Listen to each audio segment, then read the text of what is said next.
Good afternoon, everyone. Thank you for joining this design meetup by IxDF Kerala, co-sponsored by Experion Technology. We often talk about team synergy, right? As if it's some spiritual alignment. But when you think about it, it's not really that. It's more about a linguistic one. Okay. So today's session, Maximizing the Minute, is a reality check on how we collaborate with our team, right? We are here. When we are doing those, we aren't talking about better meetings. We're here to talk about effective consideration. It's about the intentional effort to understand the person across the table, to learn their basic language, so we can stop wasting time in translation. So, as we all know, right, teams are built, when we don't trip each other. So it's the most basic thing that we need to learn. So our guide for this session is Sriram. With over 20 years of experience in various domains, he helps customer build intuitive products and goes beyond the surface level to ensure every conversation leads to a tangible business outcome. In high stakes product delivery, silence or vague communication is a huge liability. So he is here to show us how to transform our discussions into real momentum. Hi, Sriram. How are you doing Hello, today? I'm doing good, thank you. Hi, guys. So, one of the reasons why this whole conversation came out is because typically we talk about design, we talk about user experience, we talk about different elements. But one of the things that I really wanted to kind of look at it from is that why sometimes, no matter how great a job we do, somehow we are not able to convince customers or somehow we are not able to convince the stakeholders, right? So what I wanted to look at is that what some of the things that we can do from a design team perspective as well as from general perspective that would help us win customers, right? So I'm going to start this whole thing by narrating a story of what happened. So a while ago, in one of the customer meetings, right, they had asked us to create this small component that's there on the dashboard, right? They had an overarching big web page, but what they wanted to show was there's a small piece of dashboard that they wanted to embed into the web page. And they said, oh, I just need very, very basic information, not even, metrics or anything. I just want a table to be there. But what we did was we went back to the drawing board to see what's the size of the component, what are the things we ideated. And we had just about 2 weeks to kind of quickly turn around. But when we went to the customer the next time around, what we said was, hey, we can not only build you this, but we can build you a lot of layered interactions, a lot of information that they had not expected. For example, if you click on a line on the table, it just flips over and it shows you a graph. There was an element wherein you click on it and it would launch the actual bigger dashboard so that somebody can directly go over there and can see that. These are some of the things that the customer had not asked us for, but because we understood the intention of what the customer wanted, what they wanted to achieve, how they wanted to achieve, we were able to not only design but build a product with everything the customer wanted and more, because we kind of understood a lot of the requirements that they didn't outright say. What was the outcome of this meeting? Practically, the customer went out extremely happy. They dragged the whole team out for coffee first, and they took us to the uh, senior most folks and stakeholders, and they said, hey, look at what this team has built. We can trust this team and we can give them anything that they want.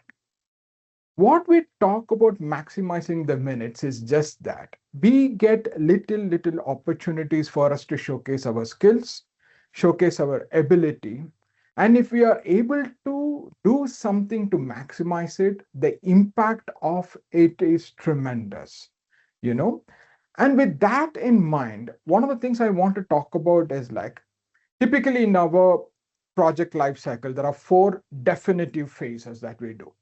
First is the pre-sales, wherein we are trying to win the project.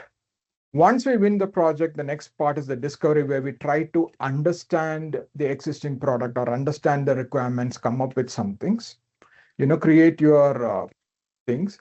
Then we go to define. That is where we define the information architecture, we define the wireframes, we define the screens and everything. And the final part is refine.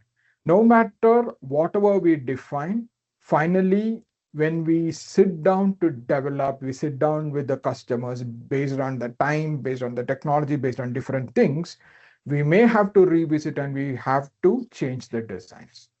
What I'm going to do right now is to take you through each of these sections and say what we need to do and how we can maximize the minute.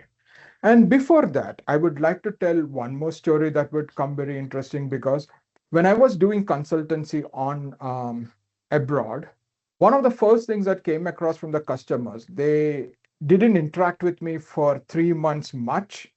I just used to come to the office and I used to just leave. I used to just do my work. At the end of the third month, they called me into a meeting room and they said, "We noticed that you come to office at 7 o'clock. Why do you do that?" I said, "You guys come to office at 7 o'clock, so I am here at 7 o'clock." And then the next question from them was, "Don't you have late night calls?" I said, "Yeah, I do have late night calls." And then why are you coming early? I said, "You don't understand. You come at early. I have time from 7 to 3 o'clock when you guys leave. So I have to be in office when you guys are in office." This small thing that I did absolutely transformed the customers to say that, okay, hey, we have someone finally who, no matter what time he goes to bed because of other commitments, he comes to the office when we are in office and he spends time with us. You know, the conversation revolved around cooking to music to a whole lot of other things. But the point is that the sheer reason why I was there when the customers were there, it kind of created a work rapport, which kind of transcended a lot of things and trust and reliability and other things which I couldn't buy. And all I had to do was get up early morning and show up in office exactly when they showed up in office, right? Which also showed them what does really get into pre-sales, right? It's about really understanding the customer, really understanding their domain. One of the first things that we do right now is that we try to take a backseat to say, okay, hey, we just get a glimpse of what the domain is and other things. But if you are able to go a little bit more deeper, because we as a design team, we work together on automotive industry at one point in time, we go to telecom another time, banking the another week, so on, right? So we jump from one domain to another, which means that we need to understand a little bit of domain, little bit of tech, their language, so to speak, so that we can communicate effectively with the owners. And this has also happened multiple times, wherein one of the customers had actually told us that, it takes us about a month, month and a half for us to educate someone, bring someone up to our standards of what we are talking about of our domain, and only then they become productive. And this kind of complaint has consistently been there. And in order for that to be avoided, what we need to do is that we need to look up the domain, understand a little bit at least of the technology landscape of what they are working with, right? And deeply study requirements and business needs. And we can leverage AI tools. Like earlier, we used to do a lot of Google searches and other things, but now with AI, you get a summarized information, which is very easy to consume, very easy to understand, and we can jumpstart the discussion so on very, very fast. The other things is that during the first meeting with the customers, don't assume that you have to be quiet. You have to just listen to them. Because if you do that, you are again missing the moments, missing the minutes, right? Make sure you study everything, come prepared with a lot of questions, a bunch of ideas, bunch of talking points that you can refine over the call with the customers based on how they are talking. And as of today, most of the call happens over team rather than face to face. But even in Teams call, you have customers and others who are on video call. When you are on video call, you could actually see the body language. Sometimes the customer would like say, "Oh, great question," but the body language would say something else. So you need to really observe the body language so that you can kind of realize Are you going in the right direction or are you going away?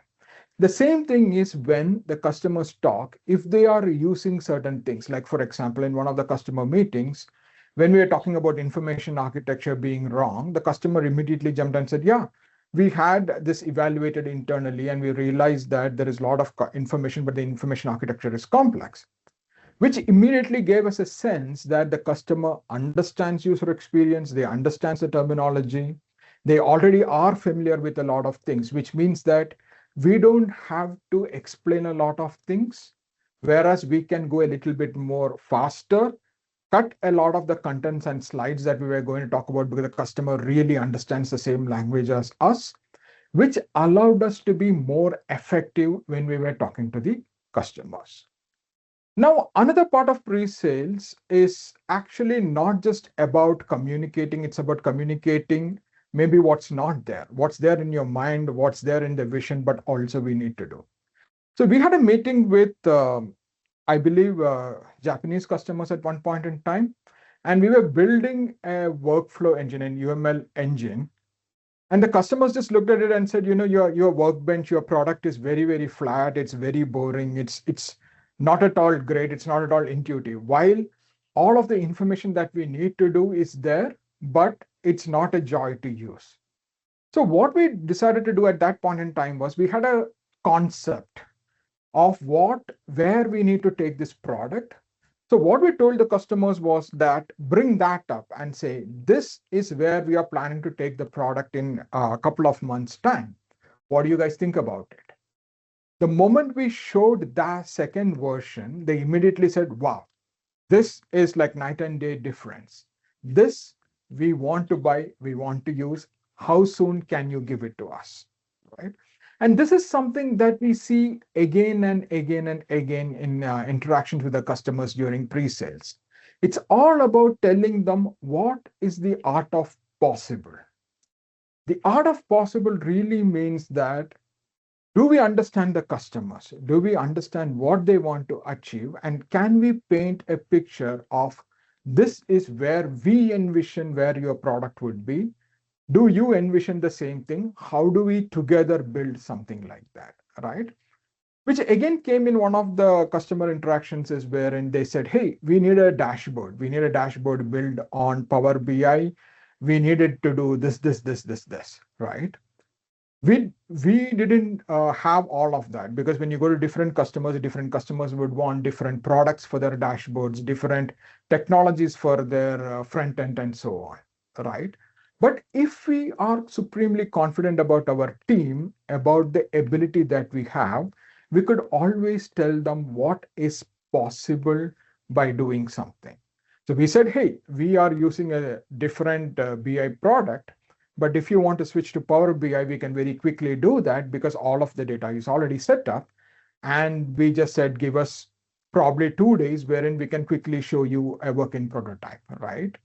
So this kind of eagerly, enthusiastically talking to the customers about something that what their vision was and how we could help them achieve that through the pre-sales really resonated with the customers.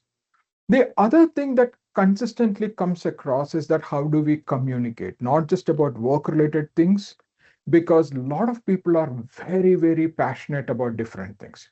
Some are passionate about cricket, some are passionate about, Formula One, some are passionate about music, some are passionate about movies. So sometimes what happens is that you have to just look for moments wherein you are able to identify and resonate with the customers. Because if you are able to find that clear footing, what would happen is that the conversations from that point onwards happens very smooth, very clean, and very fast, right? So from pre-sales, we now go to discovery. We have won the project. Now we need to go deeper in and we need to understand. So we learned a little bit about the domain upfront, but now what we need to do is that we need to go deeper into the domain, right? Because while the initial conversations, it's good enough to understand a surface level thing, but if we are going to look at the products, we are going to talk to stakeholders, we are going to do interviews of subject matter experts, we need to really, really, really understand the domain. So we go further in, and the more we understand the domain, the more we can do define better, right? So learn the domain. The second part is that a lot of times people don't say, they do. One of the reasons why we as UX experts, we observe users is because when you ask them what they are planning to do, they will say something, but when you really observe what they are doing, it will be something else, right? I'll give you an example of that. We spoke to a bunch of team and we asked them, okay, hey, what information do you want? And they said, we want a table of information about these data points. Okay. We said, great. How do you want it? They said, we want it as a dashboard format. We want charts and graphs and other things, and we can show that for you. We built that. And then what we did was we said, okay, hey, can we just sit and observe what you are doing with it? We immediately observed them that they opened the dashboard, they handpicked few numbers, entered that into an Excel sheet, created a separate chart, and that is the one that they took and sent it to all of the key stakeholders. So that we realized that no, they asked us to build only a fraction of it, but the entire journey is something else, which helped us to go back to the drawing room, redo the requirements so that the stakeholders can directly come to the dashboard and get the data that they wanted rather than an intermediate step of an Excel or something else. So we always look for answered requirements when we are talking to the customers. The third part that we always do is that sometimes, not sometimes, most of the times customers like ideas. They like people telling their ideas without fear. Not all ideas work, but some definitely would. But the more ideas we give them, we can actually gauge their interest, their level of, connecting with us, and then we can change. There are certain tracks that you can take when you're doing designs. For example, you we have a lot of knowledge of different apps and applications and things that we have used in our daily life. We can derive a lot of interaction points. We can talk about design trends, everything, and push that to see if it will resonate. If it resonates, great, we can note it down. If it doesn't, then we understand from that as to why they said no to a particular thing. Is there a learning for us? And how we can improvise, not stop ideating, but tweak our ideas in such a way that it starts resonating more and more with the customers, right? The last two things are very, very key, and that's something that everyone absolutely must do, which is people tend to forget. So it's critical that we take notes, we capture detailed minutes of the meeting, share it with everyone. If there are action items, who is it on, what they are supposed to do, at what date it's supposed to be done. And finally, every time you meet, make sure you call back, you close out everything and start afresh, right? That way, there is continued clear communication between you and the stakeholders, and there is no misunderstanding. Right? So similar to that, what happens during discovery is that one of the examples I would like to take is I got so comfortable with a customer because I started hanging out with them. I started understanding what they are doing, how much time they are spending, why they are doing it, and so on. I started understanding the data that's coming in for the dashboard. I started understanding what kind of reports they are doing, what kind of information they are putting on the website. That slowly I started becoming the subject matter expert. And the customers started pinging me and asking, hey, you now know our domain more than from a technical standpoint. Can you help us and can you guide us to find out what we are missing and what more is needed, right? To develop a trust like that, to develop a kind of rapport with a customer like that, it's very, very key in maximizing, right, your effectiveness. And if you are able to get that, and all that happens because you spent a lot of time understanding the domain and understanding the technology. While it seems like, hey, I am from UX, I am from design, I just do UI design or UX design, it's easy to say that. But if we go deeper and deeper to try to understand the customers, which is truly where we excel in, and tailor experiences, we would be able to become, in a way, subject matter experts and business analysts, thereby guiding the customers strategically to make good decisions. Right. The other example that I had was when we were working with one of the Fortune 100 companies in my earlier company. We had a product which basically digitizes documents, but we just did not explore beyond that. Okay, so we were just getting a bunch of legal documents. We were understanding the legal documents using AI, and we were categorizing these legal documents. But one thing we realized was if we have to be more effective as a product and to reach to customers, one of the things that we needed to do was we needed to build in items that the customers would be willing to look for.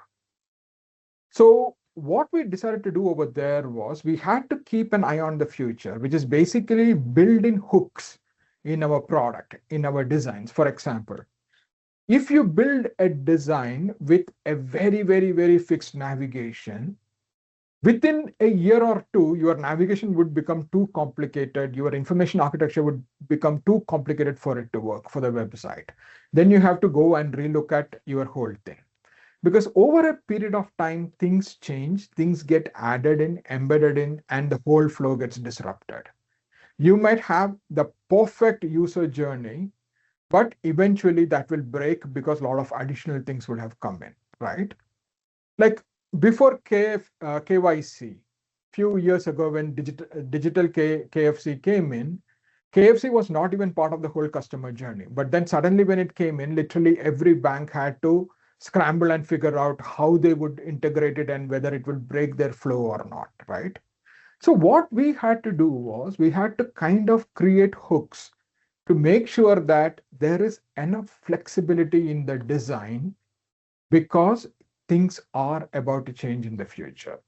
And when you do discovery, when you work with the customers, you understand a lot of different nuances. You know these are going to happen and build in into the design as well, right? Now, after discovery, obviously we are looking at the design itself.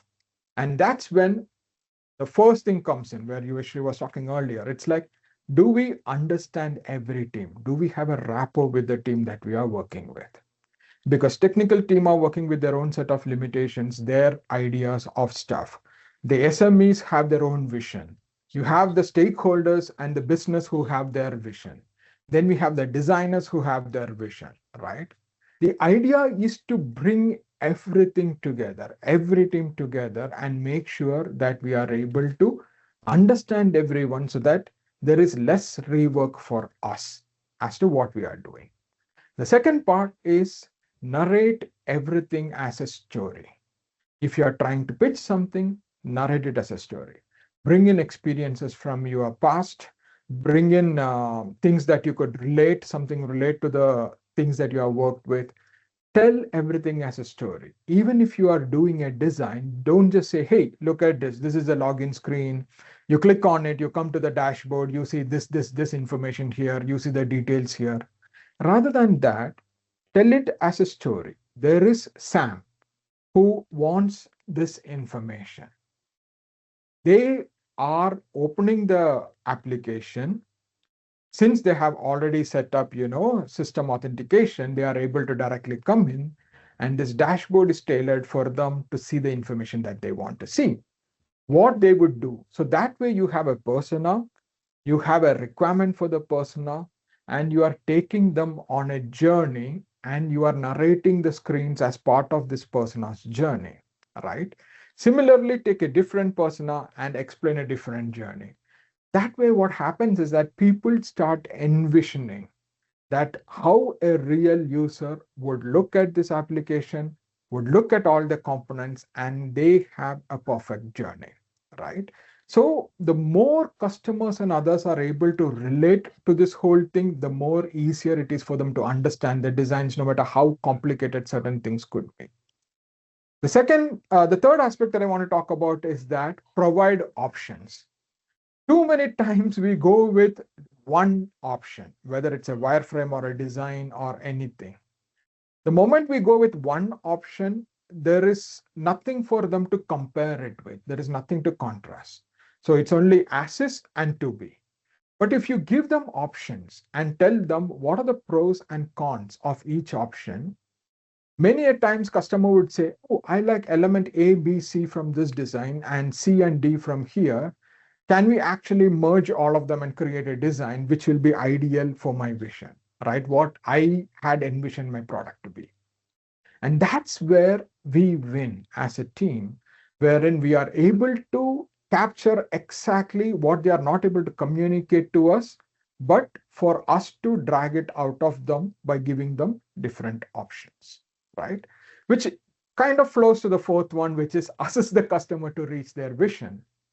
If you give 5 options, you are confusing the customers. But if you are tailoring the options and saying, hey, I have these are the 2 options of the 5 or 10 that I have created, and why these 2 are the best. And if the customer wants to see the rest, they can see the rest. But the idea is there is a vision of yours that we want to achieve, and how can we help you over there? The last thing I want to talk about is create and show an unrestricted version, which basically means that if you have to do without any restrictions, any thoughts, something, this is a requirement, this is your absolute vision as a designer, you create that either for you. If the customer asks, you can show them that. What would happen is that in that case, is sometimes a customer would get really, really excited. Sometimes it's just for yourself, and you get the satisfaction that I did something my way, which I can use it later at any point in time. It's a really huge learning for us. And I will tell you where this worked for me once, right? The design that you see over here is completely like a very, very weird idea that I had. So I love music, so I love CDs and vinyl. So I had this concept of, hey, why don't I just bring in a navigation like that, wherein everything just collapses to a small section on one side. And the moment you click, the whole navigation expands and you get this nice flow. And when you click on projects, you go to the second level navigation and third level navigation and so on. I didn't think of anything about it. I was just doing it because I like playing with non-traditional concepts of doing stuff. But when the customer kind of asked, okay, hey, I see that you are doing something. Can I just see it? And I just said, okay, hey, if you gave me the power to do something very unique design, this is something that I would do. What do you think about this? He absolutely fell in love with the whole concept. He just immediately called his boss, he called his team and said, this is the design that I wanted. Go ahead and make this. Whatever you are doing so far, scrap it, right? So it worked 2 ways. One is that I was able to freely ideate and never stop my creativity. At the same time, I am not expecting someone to like it, but if the customers like it, that's something that they have not seen before and they are excited by it. Absolutely great breaking in with the customers, right? Similarly, the other thing that I want to talk about is that a lot of times we overcomplicate things, right?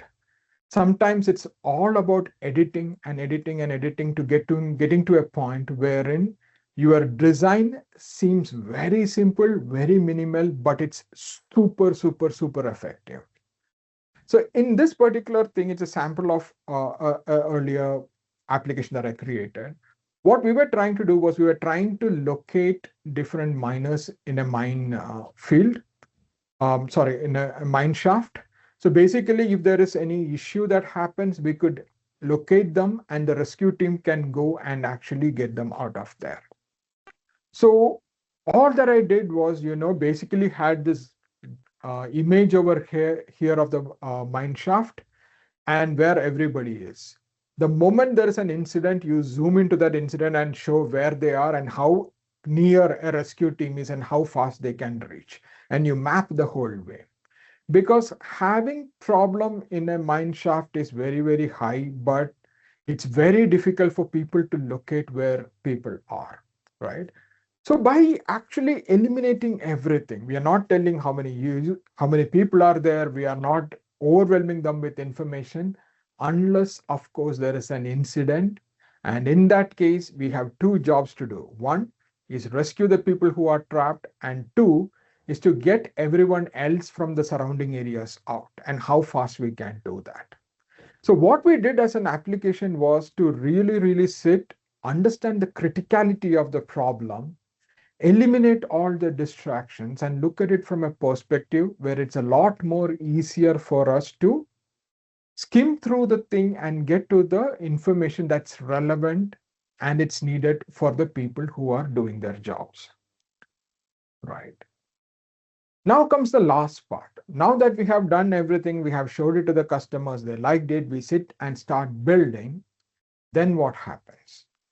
The first and foremost is that change will be requested either by the customer or by the technical team or by anybody else. We cannot hold steady fast and say, this is it, this is the ideal design, and we are not going to change it. But what we can say is that, okay, we can accommodate that. And what is the impact of that change they requested?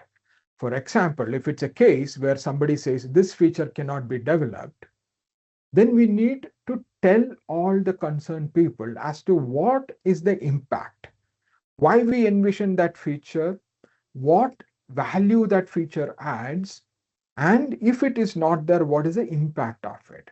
Many a times people take business decisions out of, like, you need to rush certain things into an MVP. So you cut a lot of things saying that, okay, hey, this may not be needed for MVP. But what would happen is that if an MVP is not successful, you won't get to build the product. So there are certain things that needs to be critical, that needs to be there, but there are a lot of experience related stuff that people oversee where we can bring in and we can show what value it can be added, right? So accommodate the changes, but clearly communicate the impact that is going to happen for each of those changes. And the third thing that I mentioned about is that, remember, it's about whether it's an MVP or a product or whichever phase it is, it's to making sure that every team works together for the customer success, right? While we are doing that, always look for better and simpler ways to do things. When I went back to that mining thing I was talking about, the initial design had a lot of clutter, a lot of things, because that's what the then customer wanted it. But then over a period of time, I was able to work with them, understand how they do, and kept on tweaking and improving to the point wherein they started realizing that while the changes are not drastic, it was very easy for them to understand and bring in a lot of things. So never stop tweaking or improvising, because either the customer would appreciate or at least you would learn a lot for yourself, which you can use in the next set of cycles, right? The other thing is timely responses and proper status updates. Many a times what happens is that we wait till somebody asks us to tell them what's happening, right? The more proactively we are able to reach them, the more proactively we are able to engage with them, it works. Not every customer is the same way, but it's always better to know and understand the customer, to know what they really do want and how they want the status and other responses need to be. All right. So any changes, anything that you are doing, make sure you do, make sure you communicate, make sure why you are doing it, and get their buy-in as well. And all of this really helps us to understand the customer and do that. Right.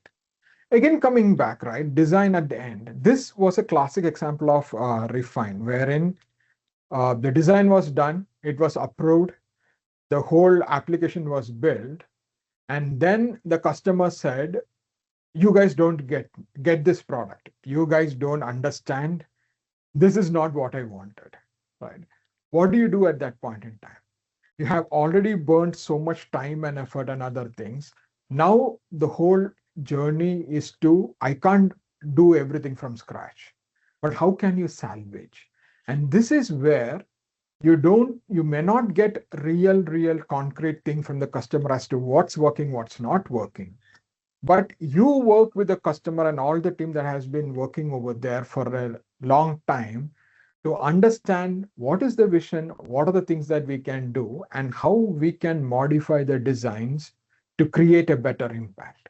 Sometimes it's just about, moving certain things around the content. Sometimes it's about just moving the entire sections out from the first one page to another, just retweaking the application, adding a different background. But the idea is that when at the end the customer says this is not working, it doesn't mean we have to redo everything. We just need to find out what is the balance that we can achieve by actually working with them so that they can be successful. Just to take a quick recap, right? For a lot of these things to work, I have asked a lot from you guys. One is that understand the domain, understand the technology, understand the customer, try to find a rapport with the customer, try to find a rapport with the team, try to work with everyone, be accommodative of the timelines and things, be accommodative of customer time. Sometimes they would ask for early morning meetings or late night meetings, be accommodative and all of those things, right?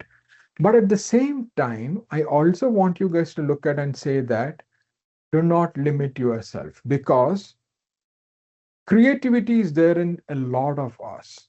And if we don't push the boundaries of creativity, we get trapped in a similar kind of set. 1 year, 2 years, if you start doing everything in a similar way, afterwards, what you would understand is that that would be the pattern that would come no matter what you do, right? So every time you do something for yourself, wherein you push yourself, you try to not be constrained by the limits, right? The second thing is do not miss an opportunity. A lot of times when we talk to the customers, when we talk to stakeholders, we talk to different teams, we don't look for opportunities. We don't know when an opportunity or a moment that we get. When we are having a lot of conversations, if you remember a lot of those things, you could immediately bring that later. And you can include that in your discussions, in your meetings, in your discussions with the customers. You can bring it up months later that, hey, at that point in time, you had said that you liked these kind of motifs on your design. So we included that in this thing, in this page just for you as an Easter egg or something like that, which immediately makes the customer feel that, oh, wow, they heard me. They went out of their way to create something for me, which kind of creates a wonderful impact on that thing, right? Third is do not forget the purpose of the work. When we are all committed, we are all very passionate. So we try to hold our fort with utmost passion. This is my design, this works. Why do you say I need to change? This is the limitation of the technology. I can't do anything. Why are you asking me to change, right? But rather than holding that kind of a steady fort, what we do is that we kind of dance with everyone, because the ultimate aim is not for me as a designer to win or the other team or somebody else to win. We are all doing a project. We are all looking at the customer success, right? And that is the purpose. The second last item is take criticism, take feedback in the stride. Many times I have gotten into discussions with customers who just point blank said, I don't believe in user experience. I don't believe in the concept of design. I don't even know what is design and how it adds value to me, you know? And sometimes they would outright say, oh, this design doesn't work for me. This color scheme is bad. You have a very muted, minimalistic grayscale, which absolutely doesn't work for me or my team. What you do is that you kind of listen to all of that and you actually take how can I convert all of this criticism into points that I can tangibly use it for my designs? How can I make better designs? How can I actually convert that and win these customers over? The next thing I want to talk about is learning to build confidence along with your skill. A lot of us have amazing skills and abilities. Where we lack is the confidence to say, this design works or this idea works. And we don't know how to communicate that. A lot of times, what happens is that we have self doubt, which kind of pushes us down. so that we don't ask the right questions, we don't understand the right moment to ask the questions, we don't understand how to engage, right? One thing every consultant or every person working with a customer should know is that we need to build confidence wherein we can work with them seamlessly and get things done right for us, right? So I would like to leave with a very interesting conversation that happened. A little while ago, I did mention that a customer kind of told me that they don't believe in design, they don't believe in experience, they don't understand the concept of it. For an year and a half, we worked with that customer, we built a lot of applications. We were not able to convince them why our team mattered and how it mattered. And all that changed probably 7:15 in the morning on an elevator ride. Remember, at the starting, I was telling that in order to maximize the time with the customers, I made sure that I always, reach the office when the customers reached when I was in consulting.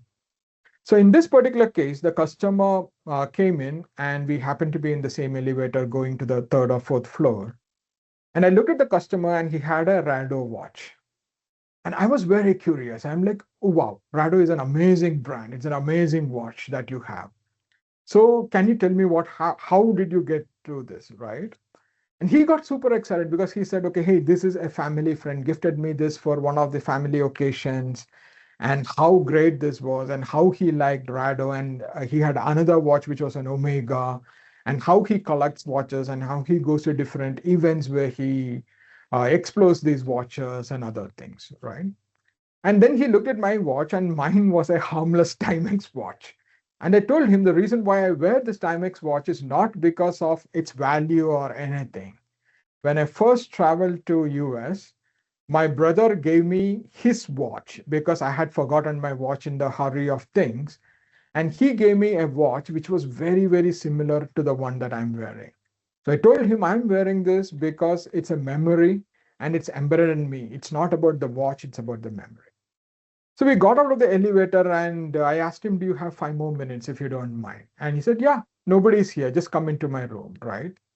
And then I told him, like, we spoke about watch for the last 5, 10 minutes. And all we were talking about was how this watch means to us. What was the weight of the watch? What was the color scheme? What was the brand? What's the perceived value to you? What is the emotional connect to you? Right? If we go to Macy's or Target or any place in the US, right, you could see a whole section where they have tons of thousands of watches, tens of thousands of watches, right? Not everyone appreciates all of those watches. There are specific watches that you like for very different reasons. And I told him that, a watch's purpose is to show time and maybe date. That's about it. But the way that we spoke about watch so passionately, we spoke about the design, we spoke about an idea, we spoke about an emotional connect. That's what we do with designs, digital designs. When you look at a digital designs, we don't look at text boxes. We don't look at calendars. We don't look at dashboards. We don't look at images. What we see is how we want someone to experience this as a whole and how it will resonate with them. That one conversation absolutely changed this person. And he said, I now get design. I now get what you guys are trying to do with user experience.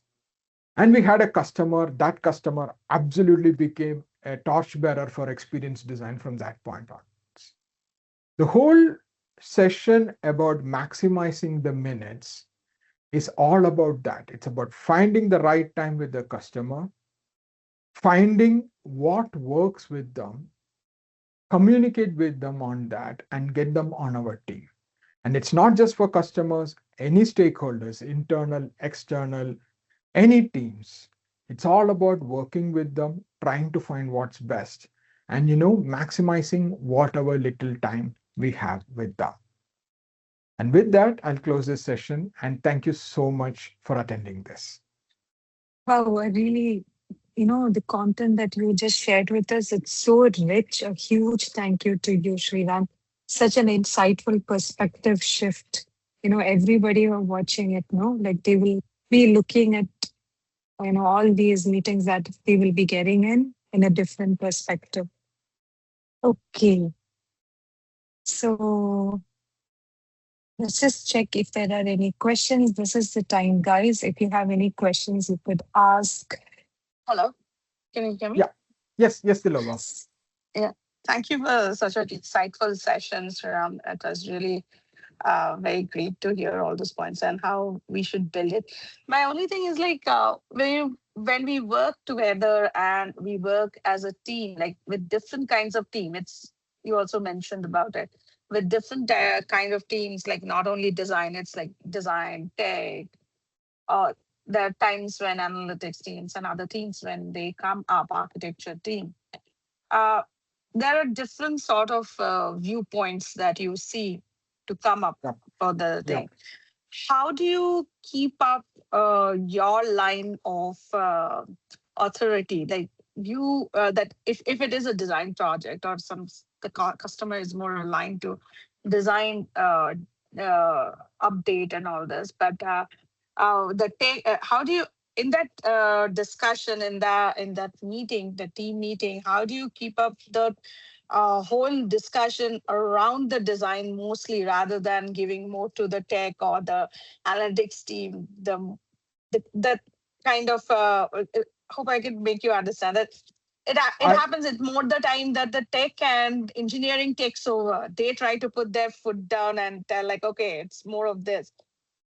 it's ultimately the thing is that people see design as concepts and tech Mm, as more of grounded, right? So it's more of us trying to interject and say where we can push, which only happens when go back and understand the domain and the technology a little bit. Because there are times, because I was able to understand the technology, I could just push back and say, hey, this is my idea. This is how you can do it. Why are you saying it's not possible? And the moment we did something like that, then they were able to take them into the back foot. Or we could just say, oh, I understand this. How about we do this way, rather than the other way? So it's more of even when other people are trying to take the limelight, it's just about not in an abrupt, rude way, but in a subtle, assertive way, bring in your viewpoint and tell them that. okay. Okay. It Yeah. absolutely works. Trust Mm. me. But again, you cannot win every battle, but the more battles you win, the more better it is, right? Yeah, True. definitely. Thanks. Anytime, anytime. See, it may seem very hilarious because one time we had a customer meeting and the customers abruptly stopped the meeting midway because they said quoted something from Looney Tunes and nobody in the Indian team understood. So the customer stopped the meeting and for half an hour we watched Looney Tunes cartoon because he said you are working with American clients. You need to understand something that's rooted in our culture. And imagine having a conversation with a customer like that, wherein for half an hour in a client meeting, we are watching cartoons. But that really did happen. And that's the whole point about understanding the customer, understanding a lot of things that works with us. Yes, Benhar. Yes. Hi, Sriram. Thank you for that session. It was really very insightful. One question when it comes to the refine stage, I had like most of the times when we, deliver certain screens or experiences to the customer, like you mentioned, it's almost for certain that changes will come, feedback will come. But how do we find out that these many changes are acceptable? Like there are certain customers that will never stop their feedback and it'll just keep coming, or they just take that liberty to just keep making changes. They just want to keep making improvements and never come to a conclusion. So how can we as designers tackle that issue? And that's where it's critical to communicate to them the impact. If we just listen and we immediately go ahead and make changes, what's going to happen is that we kind of set a precedent which says that, oh, I can give them suggestions and they are going to quickly turn it around. So they don't understand the impact of the changes that they are suggesting. But instead, we take a step back and say, okay, hey, you give us all your suggestions, great. We are going to come back and we are going to tell you what is the impact, what technical changes need to do, how much days of effort it's going to cost for every team, rather than a simple change, or whether it's going to be simple. We kind of have a method wherein we can push back and say what is acceptable and what's not. In certain cases, the customer would say, hey, it's a T&M project. I just want to do it. You just have to do it. But if it is a fixed price project, or if there is a hard set deadline saying that we have to make a release at this time, and if this change is going to impact that timeline, we absolutely can say to the customer that, hey, please look at this. It's going to impact, it's going to push certain features out of the release date. And that's the impact. Do you want it to do now, or can we take it later? So that's something that the absolute must is to show them what is the impact of those changes. Understood. Okay. Hassan, I believe you raised your hand a couple of times. Do you have a question? I think he's asking about accessibility. He has Oh, just yes, got texted. it. Thank you. Thank you. So accessibility is something a lot of customers may not focus on. Thanks, Hassan. Thanks for that question, right? So this is one part wherein we say that certain things that we need to take ownership on and talk about it. So we have had cases wherein certain customers would come and say, no, we don't want to focus on accessibility for MVP. We will push it later. But during MVP, whatever you build will absolutely need to rework unless you consider accessibility in as well. So you may not have to build it, but you always have to keep that in mind. And when you design it, include that as well. And when you build it. So not just for accessibility, it could be for any feature. And that's one of the things I mentioned in earlier, that we need to make sure that we have to have our eye on the future while we are building something right now. Because if it means that tomorrow we need to bring in accessibility and it causes a complete redesign and re-engineering, then that's a lot of money that's wasted, right? So that's why we need to keep that in mind. And again, maximizing the minutes doesn't necessarily mean it's only on meetings. It's about these things as well, wherein we have a limited time for doing projects and everything, and we need to maximize that as well. Okay.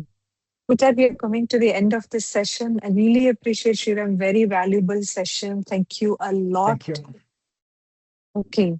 So as you return to your desk, guys, consider this as, consider this. Am I being understood or just heard? I will see you at the next session. Keep designing for clarity. Thank you. Thank you all. Thank you all.